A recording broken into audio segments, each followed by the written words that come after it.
Hey guys, welcome back. It's Tobias, and this channel is where true feeling nightmares come to life. The stories you're about to hear aren't jump scare horror.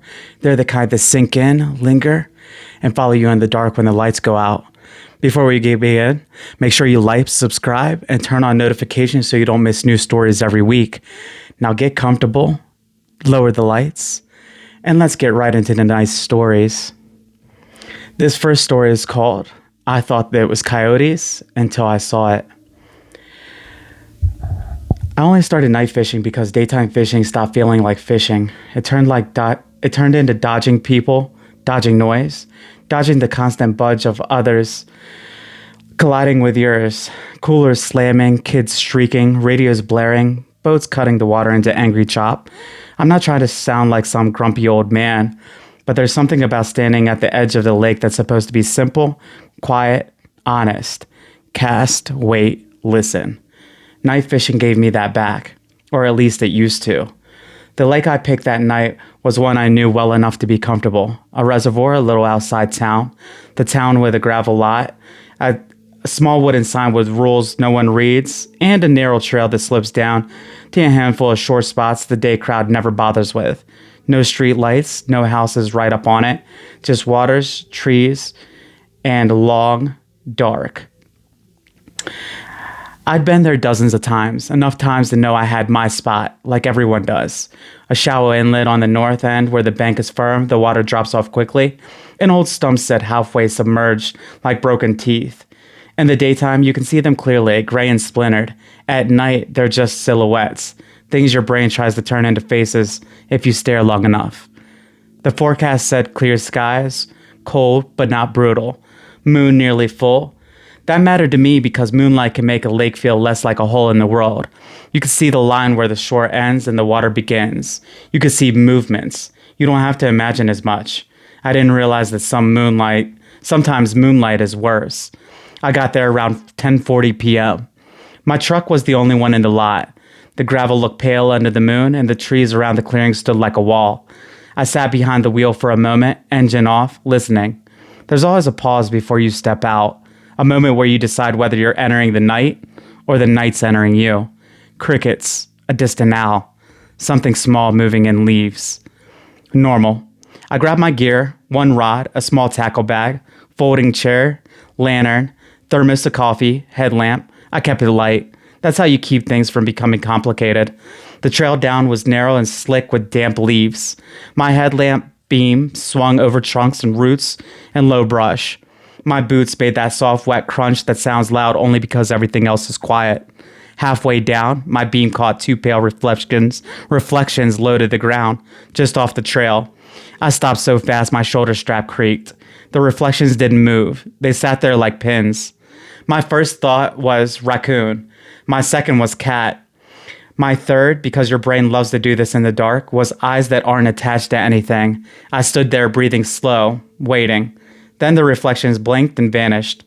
Something moved deeper into the brush, too low, too quick to be anything that mattered.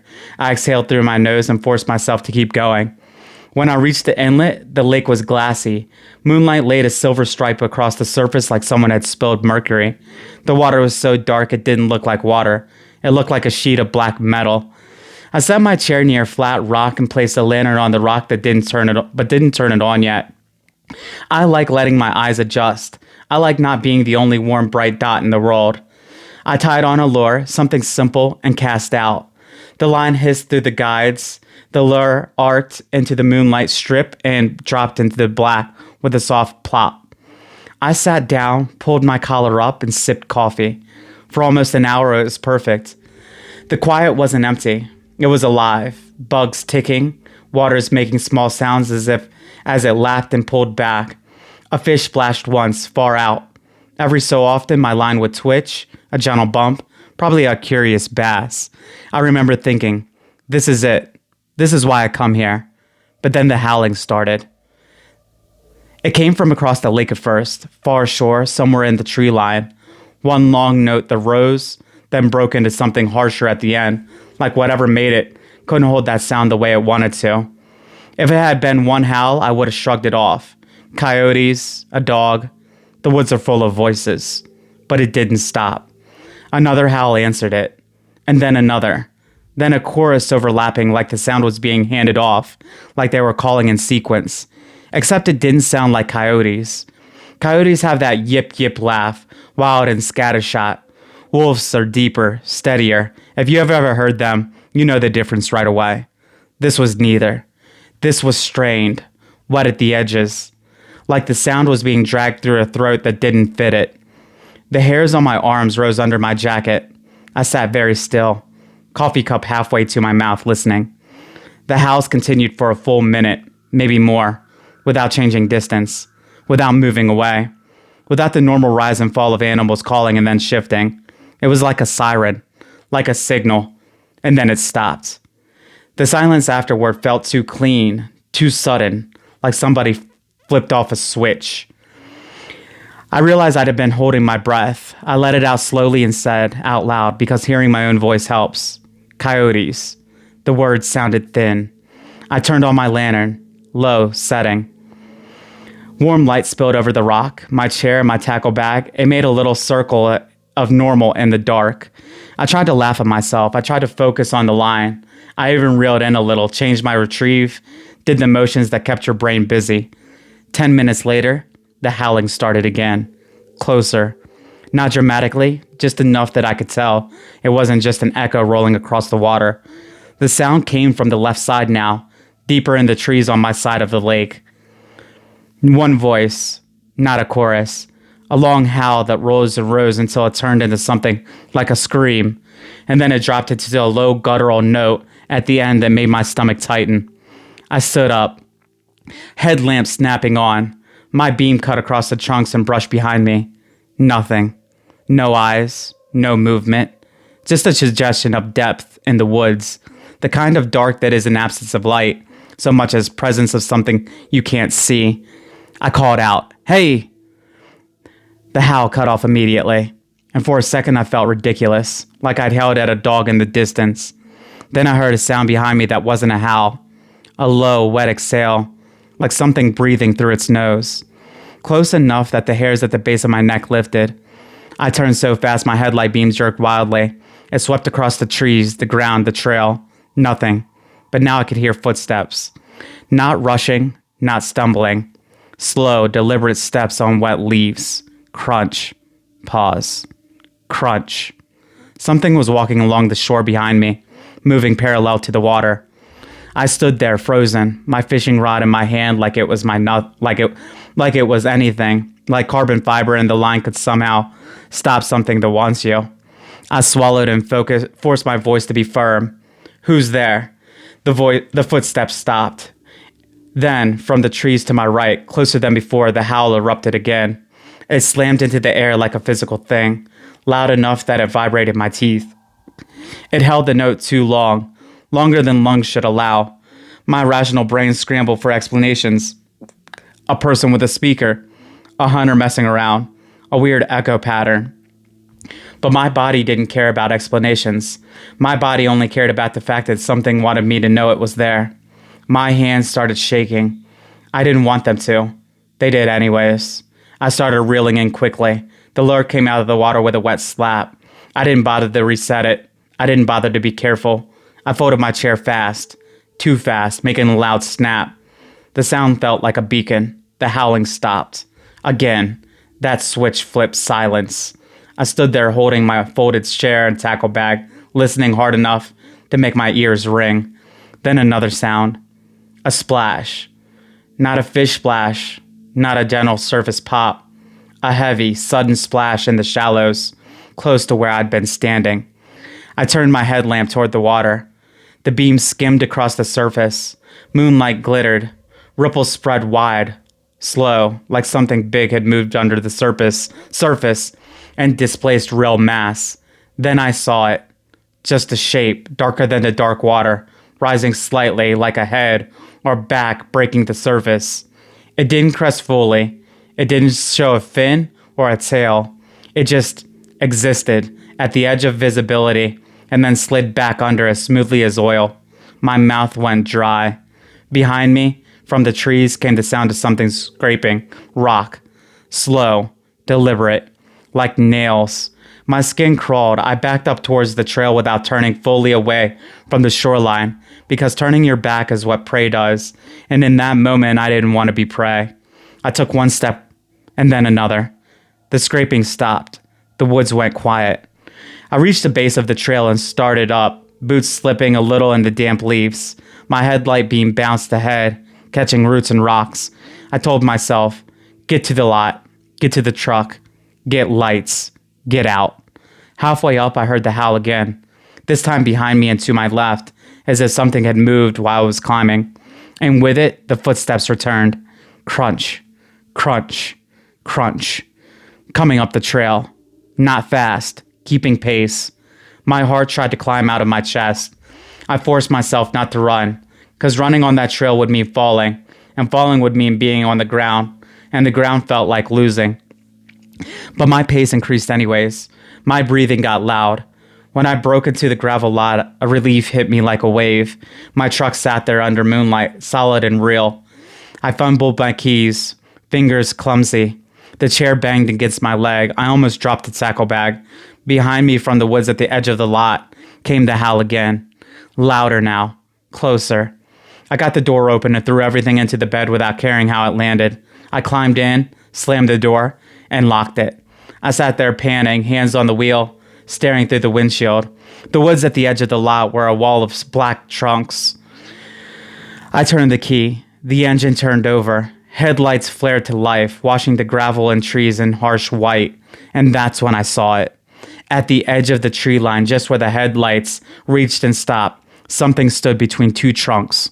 At first, my brain tried to label it as a deer, the upright shape, the stillness.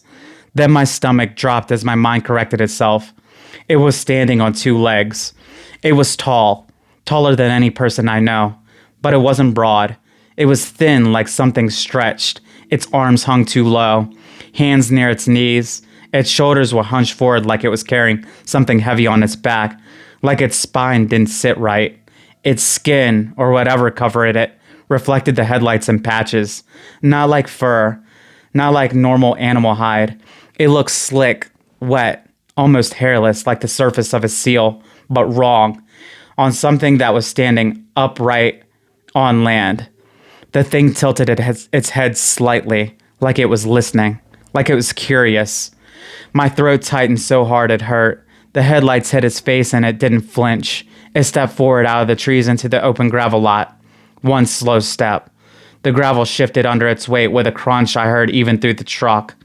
And in the light, I saw its legs. The joints were wrong.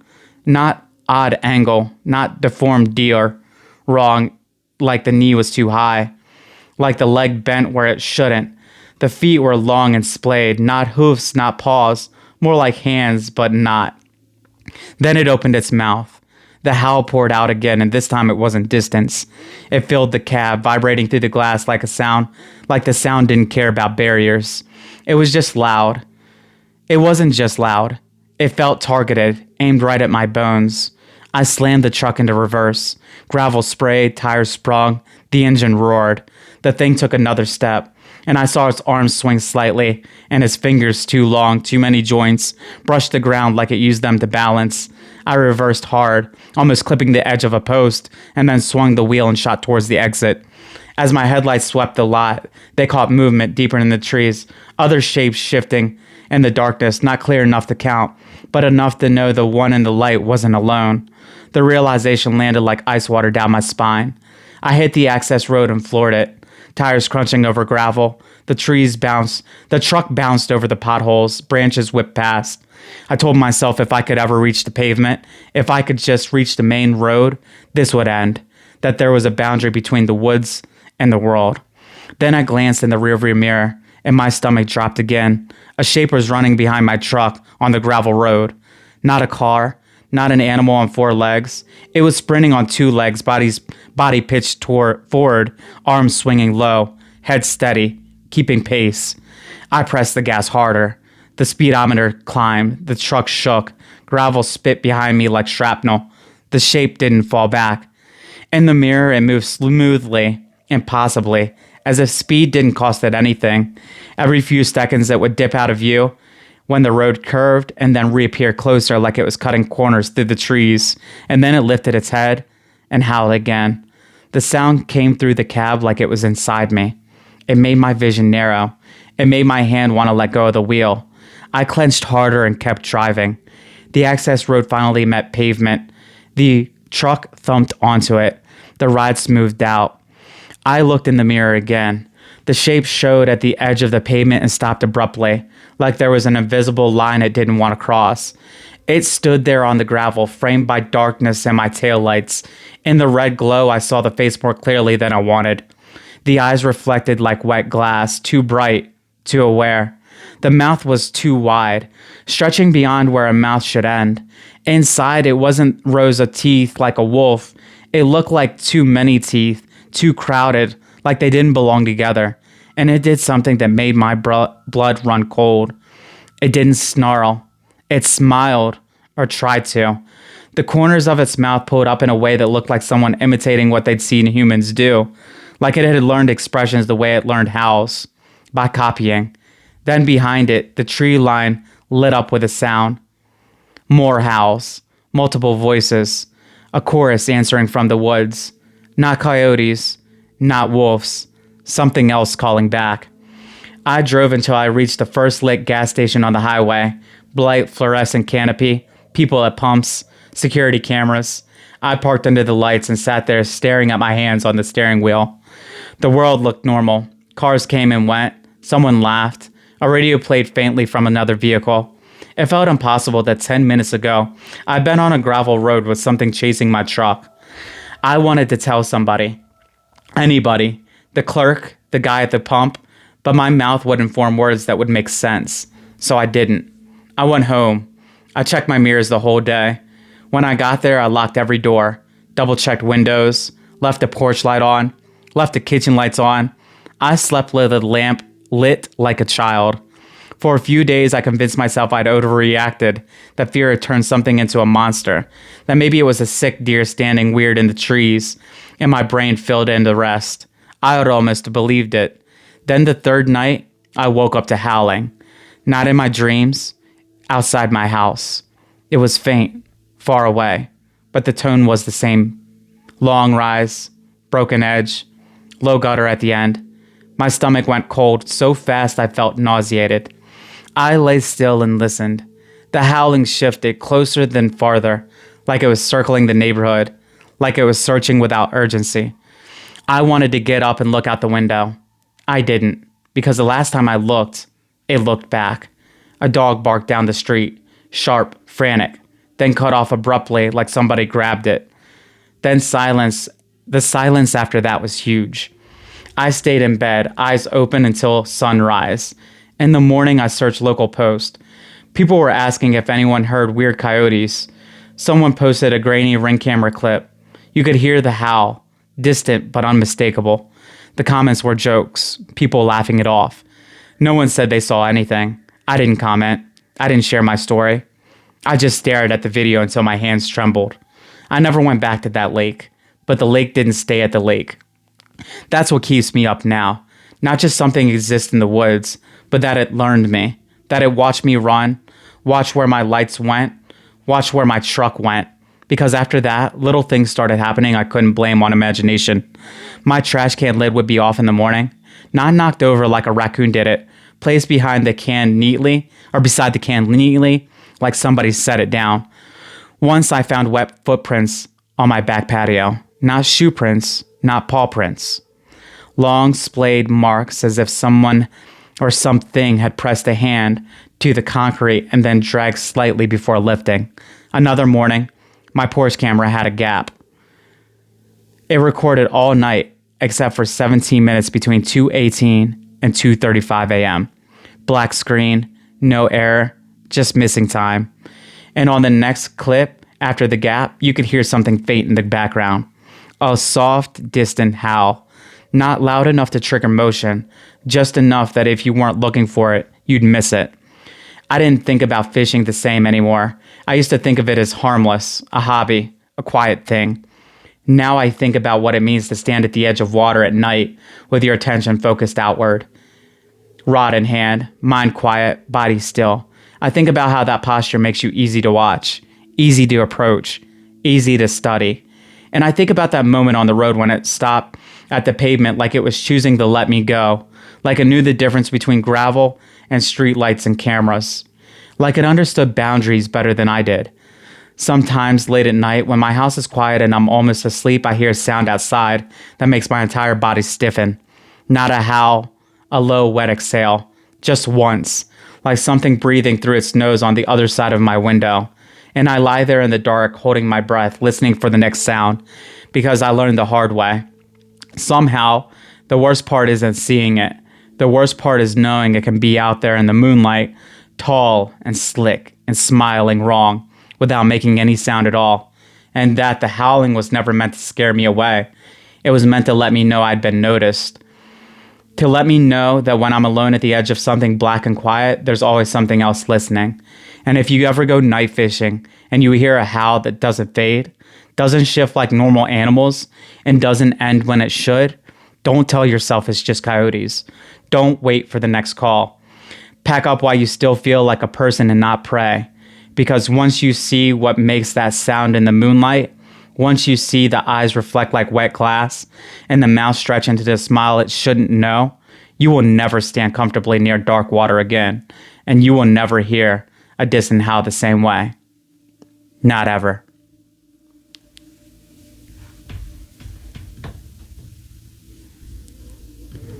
Whew, some pretty scary stuff right there. Makes you think twice about going night fishing. So that was our first story. And then here in a second, we're about to get into our next story.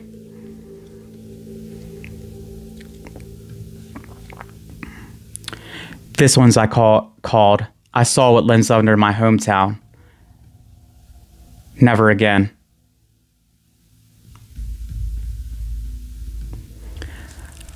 I grew up in a small town that people pass through without noticing. Not because it's charming, not because it's dangerous. It's just there.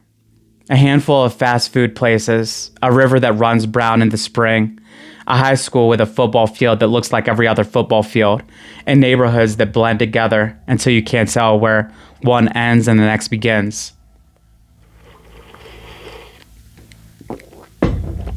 The kind of place where nothing big ever happens.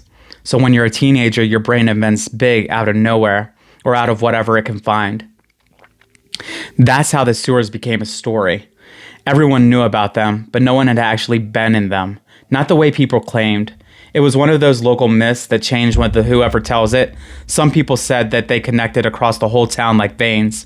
Some said that they were old storm tunnels that had been expanded decades ago. Some said that there were rooms down there from an old water treatment project that never got finished. And someone's cousin's friends swore that there was a chain link gate with warning signs deeper in, like the town was hiding something. The sewer entrances were easy to find if you knew where to look.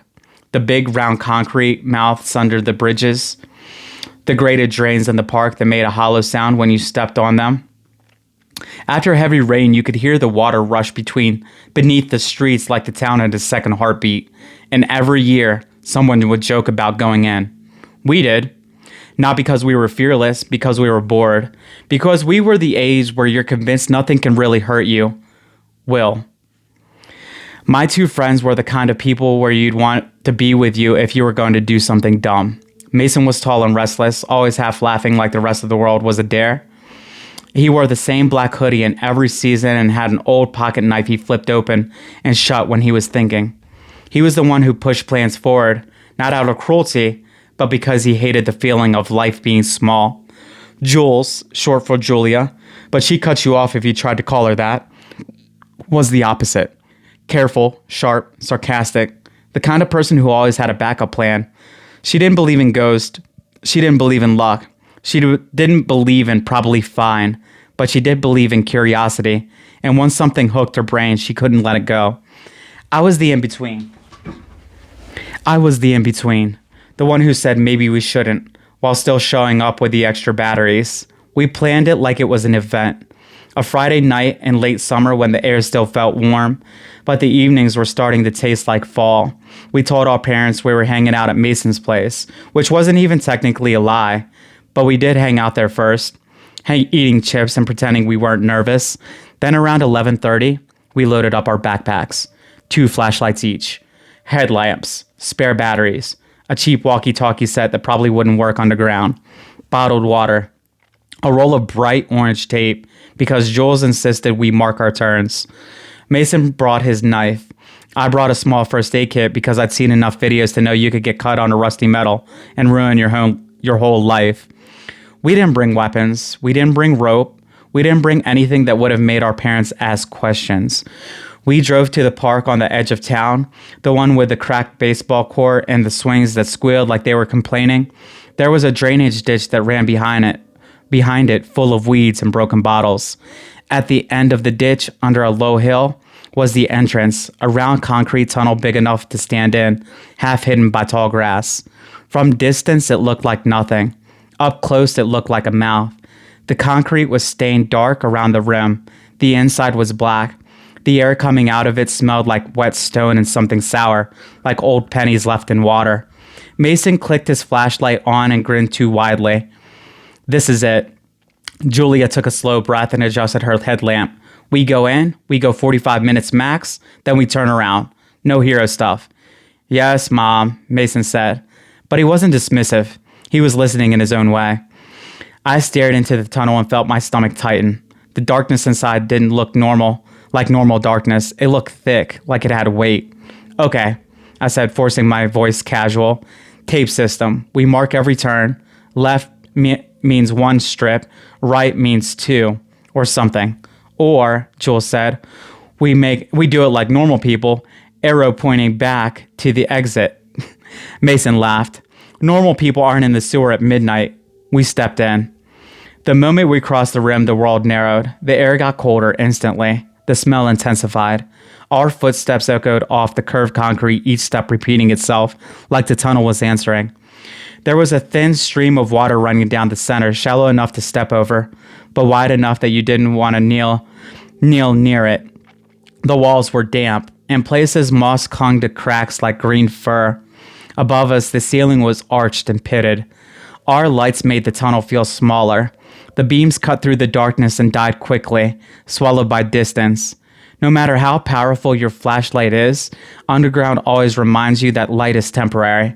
We walked single file at first, then spread out when the tunnel widened. The sound of our breathing was loud. Every time someone shifted their backpack, it rasped like something moving behind us. For the first 10 minutes, it was almost fun. The novelty carried us. Mason made jokes. Jules pointed out spray-painted tags on the walls, names and symbols and dates, proof that we weren't the first idiots down here. That should have comforted me. It didn't. Because the more evidence we found of other people, the more I wondered why nobody ever talked about what they saw down here. If it was just a tunnel, why did everyone describe it like the place you weren't supposed to stay in? We reached the first split, a T-junction where the tunnel branched left and right. Both branches were the same size, both disappearing into black. Jules pulled out the orange tape and stuck an arrow on the wall, pointing back the way we came. Exit that way. Mason shined his flashlight down the left branch. Left looks cooler. How can you tell? I asked. I can feel it, he said, then smirked because he knew how dumb that sounded. Jules shined hers down the right branch. Right. We go right. Left is always the horror movie choice. Mason lifted his hands in surrender. Fine. Right. But if we miss the cool stuff, that's on you. We turned right. The tunnel sloped slightly downward. The air got colder, and after a few minutes, the water stream widened into a shallow sheet. Our boots started to splash softly. The echoes multiplied. The smell changed too. Less earthy, more chemical. Like cleaning products but old. Like a pool that hadn't been maintained. After another 10 minutes, the tunnel opened into a chamber. Not huge, but bigger than anything we'd seen so far. The ceiling was higher. The concrete walls had metal ladders bolted into them, leading upwards into sealed manholes. Several smaller pipes fed into the chamber, spilling water in thin, steady streams. In the center was a wide drain hole covered by a rusted gate. Mason walked towards it and shined his light down. Whoa. I stepped closer, heart beating faster. The grate was stained dark. The water swirling around it made a sucking sound. How deep? I asked. Mason angled his light. The beam hit water and nothing else. The darkness under it didn't reflect back. It looked bottomless. Jules didn't go near it. She was already marking an arrow down the wall. We don't mess with that. Mason did anyways, because Mason. He tapped the gate with his boot. It clanged, loud and metallic. The sound echoed and echoed, bouncing through the pipes and tunnels until it didn't even sound like us anymore. Then from somewhere deep, so deep it felt like it came from the town itself, we heard a faint response. A sound that wasn't an echo. A long, thin screech. Not loud, not close, just there. Like something far away had heard the clang and answered. We froze. Mason's grin faltered. That was a rat. Jules' eyes flickered towards me, her face suddenly serious. That wasn't a rat. The screech didn't come again. The chamber settled back into dripping water and our breathing. Probably pipes, Mason said, but his voice had lost its easy confidence. Jules nodded like she agreed, but I could tell she didn't. The way she held her flashlight was tighter, more controlled. The way she looked into darkness was different now, not curious, assessing. We moved on. The chamber fed into another tunnel on the far side. This one was narrower, lower ceiling, and the walls were slick with moisture. The water on the ground deepened to ankle height in places. We walked carefully, stepping around debris, broken branches, clumps of trash, a floating soda bottle that bumped against my boot like it had weight. But that's when I noticed the silence between the drips. Not quiet exactly, but empty. Like we'd moved into a part of the system where the town noise couldn't reach. No distant traffic hum, no faint vibrations of life above. Just us, water, and concrete. We hit another junction. Then another. Left, right, straight. The tunnel system started to feel less like a simple drain and more like what people had claimed. A labyrinth. Jules kept marking arrows, tape bright against gray concrete. Every so often, she'd stop to count in her head like she was building a map mentally. Mason started making fewer jokes. I started noticing things. Not bigger things. Small ones. Like scratches on the walls at shoulder height. Long marks, parallel as if something had dragged along the concrete. At first, I told myself it was just water, old debris, scraping, vandalism. But the marks kept appearing, and they weren't random. They were clustered near turns, near junctions, like something had brushed the walls repetitively on the same spots. My light caught one set of marks where the concrete was chipped, the surface gouged deeper than a branch would do. I pointed it out. Do you see that? Mason leaned in, squinting. Could be metal, like someone dragged something.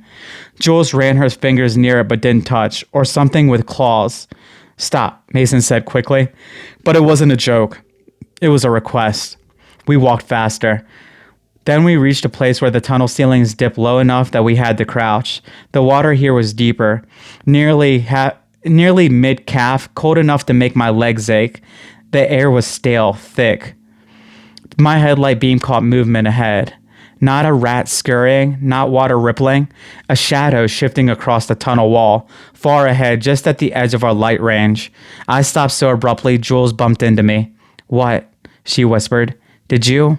I started, then stopped because my throat was tight. The shadow was gone.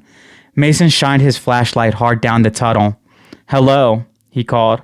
His voice was bounced and returned, warped. No answer. We stood there, 3 people in the sewer listening. I heard something that I hadn't heard before. A soft, wet sound, like something lifting out of the water and setting back down. Not close, but not far. Jules' eyes were wide. She swallowed. We turned around. Mason hesitated just long enough that I wanted to scream at him, but then another sound came, faint, like a breath through a narrow throat, and his hesitation vanished. Okay, he said, voice suddenly flat. Yeah, turn around. We turned. The moment we faced the way we'd come, my relief spiked until my headlamp caught something on the wall. The orange tape Jules had placed was peeled halfway off. Not dangling from moisture, not falling on its own. It had been lifted, the sticky side exposed, folded slightly like someone had started to remove it, then stopped. Jules stared at it, Her face drained a color. I put that up 5 minutes ago, she whispered. Mason's voice was thin. Maybe it didn't stick. Jules shook her head, almost angry. I pressed it down. It stuck. My stomach dropped, because if it had been peeled, that meant someone else was here. Or something. Okay, I said quickly, trying to keep control. We're leaving now. No more discussion. We started back the way we came. At first, it was fine. The tunnels looked the same way in reverse, gray concrete, water, pipe junctions.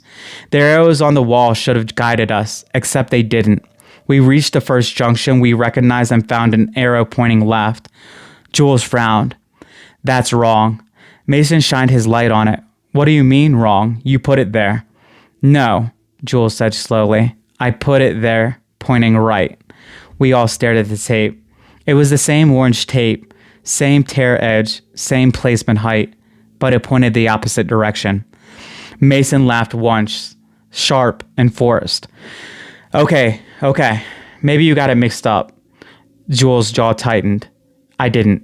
A cold feeling spread through my chest. So we ignore the arrows, we go by memory. Mason pointed behind us. Then we go right, like we did before. Jules hesitated, then nodded. Right. We turned right. The tunnel narrowed, and after a few minutes, the ceiling dropped and the water deepened again. My heart started pounding. This isn't right. Mason's voice went tight. Maybe it's a different section. Jules stopped, eyes darting. We should have hit the chamber by now. We stood there, water around our boots, lights cutting through damp air. The tunnel ahead looked identical to the water behind. Concrete doesn't just give you landmarks. Everything feels like a repeating dream. Then from somewhere behind us, far back in the tunnel we'd just come from, came the screech again. This time it wasn't faint. It tore through the air like metal ripping. A long, high, hungry sound that made my skin crawl. It didn't sound like an animal warning. It sounded like something calling. Mason flinched hard. Run. We ran, boots splashing, breath ragged, lights bouncing wildly off walls. The echo of our running made it sound more than 3 people. Behind us, the screech came again, closer now, and with it came the sound of something moving fast through water, not splashing like a person, heavier, lower, like a body sliding. Jules shouted, left, left. A junction flashed by, 3 tunnels. We didn't stop to think. We turned left. The moment we did, I saw something in the corner of my beam. A pale shape, low to the ground, pressed against the wall near the junction. And for a fraction of a second, it looked like the wet skin stretched over bone. Then it moved. It unfolded from the wall like it had been part of the concrete shadow itself. I screamed. Not a word, just a raw sound. Mason's light swung back and caught more of it fully for a half a second. It was crashed in the tunnel we'd come from, half in the water, half out. Its body was long and too thin, the limbs bent wrong like a spider trying to imitate a person. Its head was not right, too narrow with a mouth that seemed to split wider than it should. Its eyes reflected our lights like not like animal eye shine. It opened its mouth and screech erupted again, so loud it punched the air out of my lungs. We ran harder. I could hear it behind us now, not just the sound but the motion, water slapping, a scraping sound like claws or nails on concrete.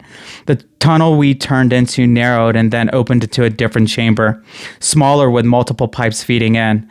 The water here was deeper, nearly knee-high, slowing us down. Panic makes everything heavier.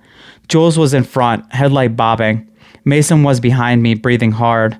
I could hear the tremor in his inhale. Up, Jules shouted, pointing to a ladder bolted into the wall, leading to a manhole. We splashed to it. Jules grabbed the ladder and started climbing fast. Mason shoved me forward. Go. I grabbed the rungs, hands slipping because they were wet. Rust stained my gloves orange. I climbed, heart hammering. Before I heard the creature enter the chamber. Or below, I heard the creature enter the chamber. The water sound changed, deeper, heavier splashes. Then that scraping sound again as it hit the ladder base area. Jules reached the top and pushed the manhole cover. It didn't budge. She shoved again, grunting. It stuck. Mason was climbing now right behind me. I could feel him shaking the ladder. Move, he yelled.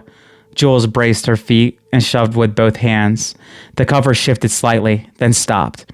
The creature screeched again beneath us, so close my teeth vibrated. I looked down at the beam of my headlight. I saw it at the base of the ladder, reaching. Its arms were too long, its fingers, if they were fingers, spread and curled like hooks. Water streamed from its skin, its mouth opened and closed, and the screech seemed to come from deep inside. Not throat, but something else. And behind it in the tunnel it came from, I saw movement. Shadows shifting like it wasn't alone. My stomach flipped. Jules, please. Jules' face was set in pure effort. She shoved again. The cover lifted a fraction of an inch, enough for air to hiss in. Fresh air. And with it the faint sound of the world below, or above. Distant traffic, a dog barking, normal life. Jules got her fingers under the edge and heaved. The cover scraped, moving. Then, this is the part that still makes my hands sweat typing it. The cover slapped back down hard like something above it had pushed it closed. Not gravity, not slipping, a force. Jules screamed in frustration. Something's on it, or someone's on it. Mason swore. They're locking us in. The creature below us climbed the ladder. Not like a person rung by rung. It climbed like a bug moving too fast, limbs bending at wrong angles, body pressed close to the metal. It was halfway up before my brain accepted it was actually coming towards us. Mason kicked down instinctively. His boot struck something wet and solid. The creature recoiled slightly, screeching, but kept coming. Jules looked down at her face and her face collapsed into fear. Oh my God. I reached for my tackle bag, still slung on my shoulder, and pulled out the small flashlight, the heavier one, not as a weapon, just something to do. My hands found my pocket knife, small, useless compared to Mason's. Mason kicked again, harder, heel smashing into its head or shoulder. The creature screeched, and the sound turned into something more complicated, like anger mixed with excitement. It grabbed the ladder rung beside my leg. Its finger wrapped around metal, too long, too many joints. The skin looked translucent under my headlamp, like you could almost see structure beneath. It pulled itself up with some strength that didn't match its thinness. Jules, above us, suddenly stopped fighting the manhole, instead reached into her backpack. She yanked out the roll of tape and, without thinking, whipped it down at the creature, trying to blind it, wrap it. Anything. The tape slapped against its face and stuck for half a second. The creature jerked, shaking its head violently. The tape tore, fluttered down into the water. It climbed faster. Back, Jules shouted, panic cracking her voice. Back down. Find another way. We couldn't. The ladder was the only vertical escape in that chamber. Mason's eyes were wild. He was looking at me for the first time in a way that wasn't joking. If it gets up here... He didn't finish. He pulled his larger knife out and jabbed downward where the creature reached his level. The knife connected with something wet. The creature convulsed and screeched, and the sound made my vision blur. It didn't bleed like an animal, not red. The wound seeped dark, oily fluid that clung to the metal rung and dripped slowly. The creature recoiled, slipping down a rung, but then it smiled. I know how insane that sounds, but the shape of its mouth widened, and even though it was nothing like a human expression, the intent was there. It wasn't afraid. It was enjoying this. That broke something in me. Down, I whispered. Down. We climbed down faster than felt safe, practically sliding, boots hitting rungs. We dropped into the water and stumbled back, splashing. The creature followed, dropping from the ladder with a wet slap into the water. We ran out of the chamber through the nearest tunnel, not thinking, just fleeing. The labyrinth swallowed us again. Left, right, another left. A tunnel that sloped downward, one that rose, pipes overhead, and narrow sections where we had to squeeze past debris. The creature's screech echoed behind us, bouncing through the concrete so it sounded like it was everywhere. And sometimes between the screeches we heard another sound, multiple wet footsteps as if more bodies were moving in nearby tunnels. Not always behind, sometimes ahead, like the system itself was rearranging behind us or around us. We reached another junction and Jules stopped abruptly. Which way? She panted. Her face was streaked with grime, eyes huge. Mason's hoodie was soaked to the waist. My hands were shaking so badly my flashlight beam danced like a strobe. I looked at the tunnels. 3 options again, all identical. Back to the chamber, Mason gasped. Then, we can't, Jules snapped. The manhole was blocked. The screech sounded closer. I made a decision without logic. Right. We turned right. The tunnel narrowed, sealing lower. The water shallowed. That felt like hope. Shallower water meant closer to the surface drainage, but hope is a dangerous thing down there. It makes you take risk. We ran until we couldn't run anymore, until our lungs burned and our legs felt heavy. We slowed to a fast walk, listening for the creature's movements. For a moment, the screeching faded. The only sound was our breathing and the drip of water. I started to believe we'd outrun it. Then my flashlight beam caught a shape ahead. Something pale against the wall. I stopped so suddenly, Jules bumped into me again. "What?" she whispered, terrified. The pale shape moved forward. It wasn't the creature. It was tape. Orange tape. Dozens of strips, layered and torn, stuck to the wall in a messy cluster like someone had tried to mark this spot over and over and over again. And in the center of it, scratched into the concrete, were words. Not big, not dramatic, just carved deep enough to be readable. "Don't follow the arrows." My stomach dropped. Mason shined his light on it. "Who wrote that?" Jules' voice was barely there. "Someone who got lost." I stared at the words until my eyes watered, because the message wasn't help. It wasn't exit this way. It wasn't a joke. It was a warning. A warning about the exact same thing that was happening to us. The screech erupted again, closer than ever, and it sounded pleased. We ran. The tunnel twisted. We took turns without thinking. The tape warnings vanished behind us, and the air felt thicker, hotter somehow, like we were going deeper inside instead of closer to the surface. And then the tunnel opened into a long straight stretch. At the end, our lights hit something that didn't belong. A metal gate. Chain link rusted, spanning the tunnel. A heavy padlock hung in the center, and above it a sign, half corroded, but still readable. "Authorized personnel only." Jules let out a broken laugh. Of course. Mason slammed into the gate and grabbed it, shaking it. It rattled loudly. "Hey," he shouted, voice cracking. "Help!" His voice echoed, distorted, meaningless. The creature screeched behind us, and the sound was so close it felt like it was in the same tunnel. I turned my light back. In the beam, at the far end of the stretch we'd run down, something moved. Low, quick. Then it stepped into clearer light. Not one, two. Two of them. The first was the one we'd seen, recognizable by the dark, seeping wound on his shoulder where Mason stabbed it. The second was smaller, but faster. Its head tilted like it was curious. They moved with a certainty that made my chest tighten. Not frantic, not lost. They knew where they were going. They knew where we were. Jules ran into the gate and grabbed the padlock, fumbling. "We just have to pick it. Break it. Something." Mason raised his knife like he could cut steel. He tried to anyways, scraping uselessly. I looked around, desperate. There were pipes along the wall. A maintenance hatch maybe. Anything. Then on the right side, I saw a narrow opening where a smaller pipe branched off. Barely big enough to crawl into. "Here," I shouted. "Pipe." Jules looked. Her face twisted with horror. "No way." The screech echoed closer, and the two shapes moved faster. "Now," I yelled. Mason didn't hesitate. He shoved his tackle bag through the first, then dropped to his knees and started wriggling into the pipe, boots scraping. Jules grabbed my arm. "This is insane." A screech ripped the air so close that it felt like a knife. Jules' fear snapped into action. She pushed her backpack into the pipe and crawled after Mason. I dove in last. The pipe was tight, concrete rough against my shoulders. The smell was worse here. Stale, sour, like rot. My flashlight beam bounced crazily, lighting inches at a time. Behind me, I heard water splash as the creatures reached the gate. I heard the chain link rattle as they hit it, or maybe as they climbed it. Then I heard something that made my blood freeze. A scraping sound behind me in the pipe. Not my boots, not Jules, from the darkness behind. Like something had found the opening too. Jules was ahead of me now, crawling fast, Mason further ahead. The pipe sloped out upward slightly, and then dipped, and then turned. We crawled for what felt like forever, arms burning, knees scraping. The pipe was wet enough that our clothes soaked through. Water dripped from above, hitting the back of my neck. Behind us, the scraping continued. Sometimes it would stop for a few seconds and hope would flare. Maybe it couldn't fit.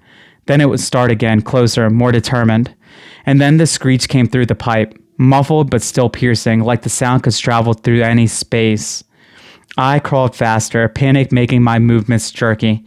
The pipe opened abruptly into a larger tunnel again, and Mason spilled out first, dropping into the shallow water. Jules followed. Then I scrambled out after her and turned instantly, shining my light back into the pipe. For a moment there was only darkness. Then something pale moved. A hand, too long, too thin, reached out of the pipe opening and grabbed the edge. And then a head began to emerge, pushing through like it was being born from concrete. It fit. It fit even though it shouldn't have. Its limbs compressed in a way that made my stomach churn, like its bones weren't rigid, like it could reshape itself to the space. It pulled itself out, dripping. Mason grabbed my arm and yanked. Go. We ran again, deeper into the tunnel system, because that's all we could do. The tunnels here were different, older. The concrete had a different texture. There were fewer graffiti marks, fewer signs of other people. The air was colder, but also dead, like we'd moved beyond the part of the system that connected to the living town. We took a turn and nearly collided with another wall of chain-linked fencing, but this one was torn up and torn open. The metal was bent outward as if something had forced through. Jules stopped and stared at the tear. That wasn't humans. Mason didn't answer. He was looking ahead, breathing hard, eyes darting. We moved through the torn opening, and then finally we saw something that looked like a way out. A faint draft of fresher air. A rumble of distant traffic. A tunnel that sloped upward more consistently now. The water streamed thinning.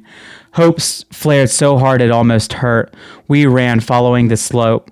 The screeching behind us grew louder. The creature, at least one, was still coming. Fast. Then the tunnel widened, and ahead we saw light. Not flashlight light, real light. Moonlight spilling down through a grated opening in the ceiling. A storm drain outlet. One of those big iron grates in the street. We splashed towards it like it was heaven. Jules reached the wall first and jumped, grabbing the metal bars, pulling herself up. Mason followed, boosting himself. I grabbed the bars last and hauled myself up, muscles screaming. Above the grate, I could see the night sky, the underside of a street, the faint glow of a street lamp beyond. A normal world. Mason shoved upwards, and with both hands the grate didn't move. It's bolted, he shouted, voice cracking. Jules tried it anyways, fingers slipping on wet metal. No, no, no.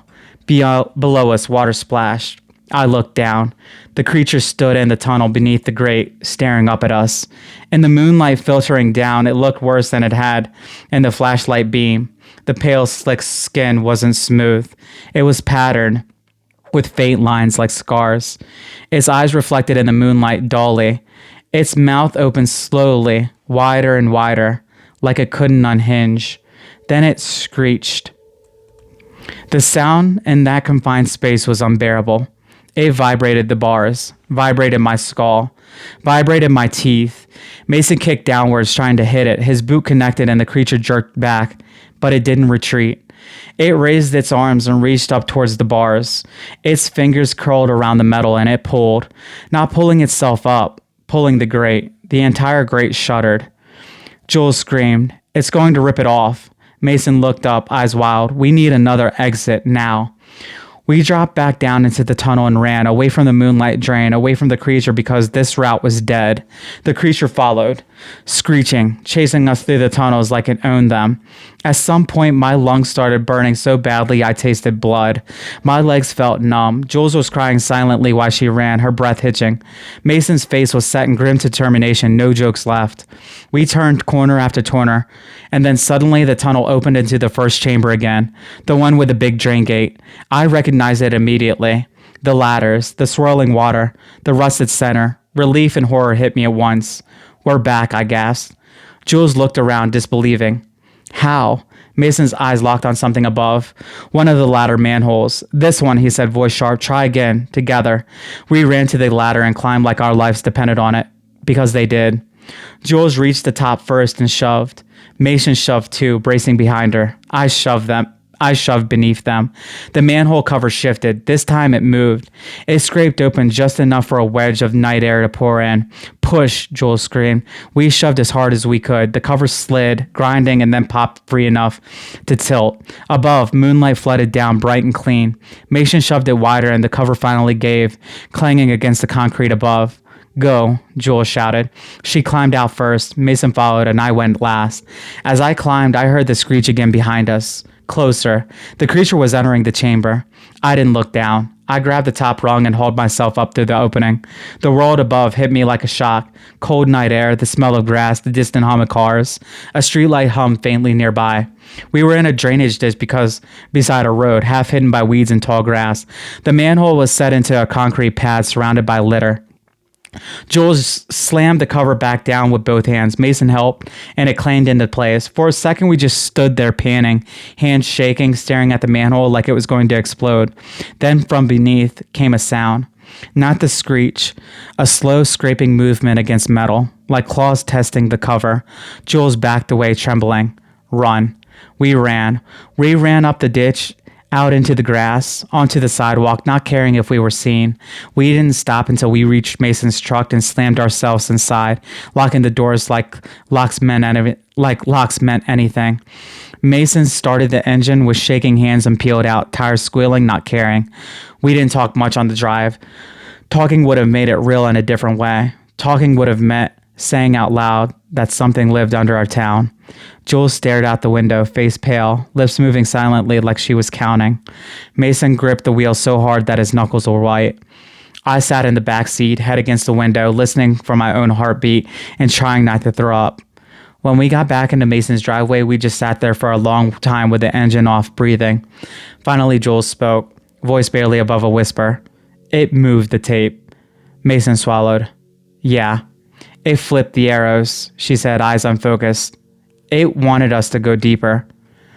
I closed my eyes and saw the face in the flashlight beam, the wet, glassy eyes, the mouth opening too wide, the way it didn't move like it was when it was afraid. Like the way it didn't move like it was afraid, like it was comfortable. Why? I whispered.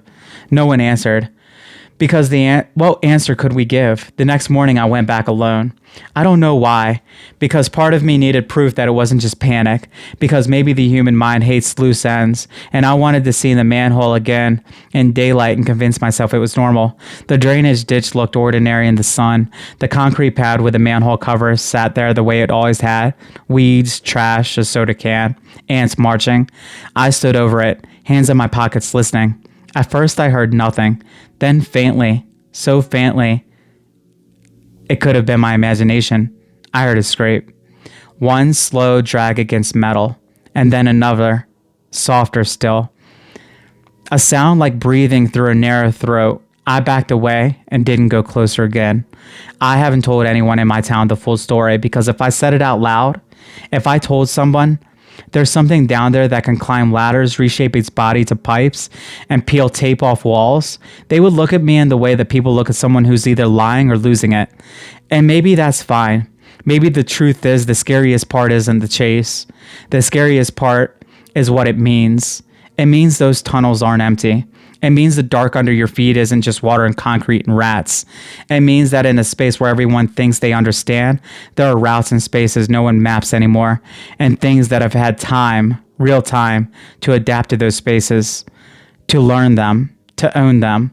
It means that when you step on a storm drain grate and hear water rushing beneath, you're hearing a world that could swallow you whole and never spit you back out. And sometimes late at night when everything is quiet and the town falls asleep, I'll walk past a street drain and I swear I can hear something else under the sound of water. A faint scrape, a soft wet inhale, like something is right beneath the metal, listening, waiting for something curious enough to go looking again. Well, friends, that wraps up a night of those two stories. Tell me what you think in the comments below. Don't forget to like and subscribe if you like those stories, and turn on your notifications so you don't miss new stories every week. Now, that's all we have for tonight. We'll see you next time. Take care, and make sure you don't go out in the dark alone.